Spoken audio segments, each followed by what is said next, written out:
আসসালামু আলাইকুম রহমতুল্লাহ। আমি আসলে বিগত 6 মাসে নতুন কোনো বই পড়তে পারিনি।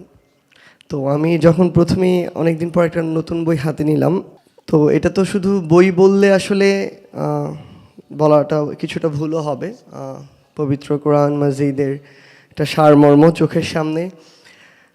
আমার আমার একটা চেষ্টা ছিল, সুযোগ ছিল যে আমি চেষ্টা করছিলাম বিগত প্রায় 1.5 বছর ধরে প্রত্যেক দিন সকালে প্রায় 50টা আয়াতের মতো যে কোনো একদম সিরিয়াল ওয়াইজ আর কি অর্থসহ পড়ার যে চেষ্টাটা, তো সেটা প্রায় শেষের দিকেই ছিল।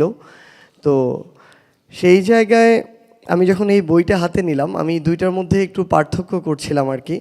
তো একটু আগে হুজুর যেভাবে বললেন যে আমার কাছে মনে হয়েছে এই বইটা হচ্ছে আমাদের বই, মানে এই অভ্যুত্থান পরবর্তী সময়টা হচ্ছে এমন একটা সময়, এর আগে চোখের সামনে একটা দেশ, রাজনীতি, এসব প্রেক্ষাপটে নেতৃত্বের জায়গায় আমরা যদি চিন্তা করতাম যে বয়সের মানুষগুলো চোখের সামনে ভেসে উঠত, এই বয়সটা হচ্ছে 40, 50, 60, 70 এমন।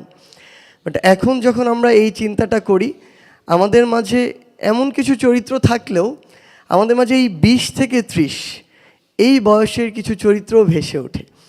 তো এই যে ইয়াং জেনারেশন, আমার মনে হয় এই বইটা ঠিক আমাদের মতো, আমাদের আসলে এরকম পছন্দ। আমি একটু আগে দেখছিলাম যে সূরা বাকারা 286 আয়াত প্রায় পাড়া অতিক্রম করে চলে যায়, এখানে 6টা পেজে লেখা। আমি এই 6টা পেজ একবার পড়লাম বসে বসে। তো আমার কাছে মনে হয় যে একটা সামগ্রিক একটা সামারি আমার মাথায় এখন আছে, মূল মেসেজটা আমার মাথায় আছে। সো আমরা তো একটু ওই যে হুজুর মাত্র বললেন যে আমরা শর্টকাটে একটু অভ্যুত্থানে শর্টকাট ফলো করিনি, বাট এরকম বই পড়তে গেলে আমরা একটু শর্টকাটের দিকে যাই, একটু সামারি নেওয়ার ট্রাই করি। কিছুদিন আগে আমার একটা রাজনীতি রিলেটেড একটা বইয়ের পড়া দরকার ছিল, আবুল মনসুর আহমেদ আমার দেখা রাজনীতির 50 বছর। তো বই দেখি প্রায় 600 পেজের উপরে বই। পড়া কি ইউটিউবে সার্চ করলাম এটার উপরে কোনো রিভিউ ভিডিও আছে কিনা 10-15 মিনিটের, তো আগে সেটা দেখলাম। তো আমার কাছে মনে হয় যে আমরা মানে এই জেনারেশন যারা কিছুটা ভয় থাকে যে আমি ঠিকমতো কোরআন পড়তে পারি না, অর্থ প্রত্যেকটা লাইন বাই লাইন পড়া আমার জন্য টাফ। সো আমাদের জন্য অলরেডি একটা সামারি আমাদের হাতে চলে এসেছে। এবং আমার মনে হয় যে আমরা যারা এই তরুণ প্রজন্মের প্রতিনিধি, আমাদের প্রত্যেকের বুক সেলফে, মানে আমরা একটা জিনিস হয় কি, আমি আমার বুক সেলফে কখনো একদম সবার উপরে একটা জায়গায় কোরআনকে রাখি না। আমার হাতের কাছে একদম যে জায়গাটা, চেয়ারে বসলে যে জায়গায় হাত দিলে পাবো ওই জায়গায় রাখা, সেলফের মাঝামাঝি। আমি মনে করি যে এই এক নজরে কোরআন বইটা দেখে আমার জাস্ট 6 পেজ দেখেছি, সূরা বাকারার সামারি যেখানে দেয়া। তো এরকম একটা বই যেটা আমাদের সেলফের ঠিক আমাদের সবচেয়ে নাগালে থাকবে, এবং আমরা আমাদের আত্মিক প্রশান্তিরও একটা জায়গা আছে। মানে আমরা চারিদিকে এত জিনিস দিয়ে কন্টামিনেটেড সব কিছু, এবং আমরা সহনশীল তেমন হচ্ছি না বিভিন্ন মতের প্রতি আমরা দেখি। তো সেই জায়গা থেকে এটা আমাদের ওই আত্মিক প্রশান্তির একটা জায়গা।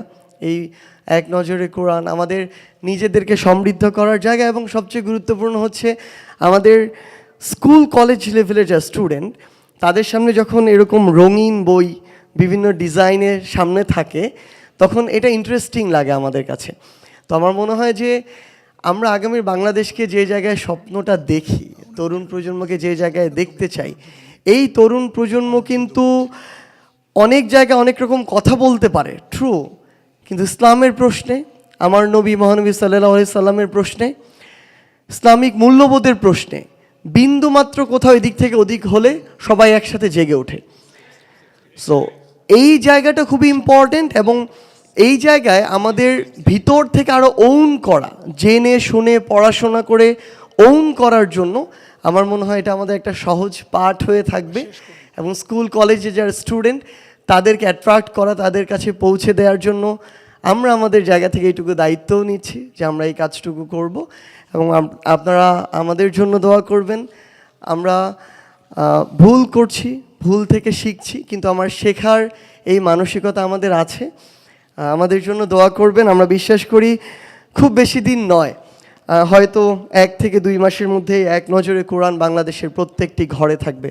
আসসালামু আলাইকুম।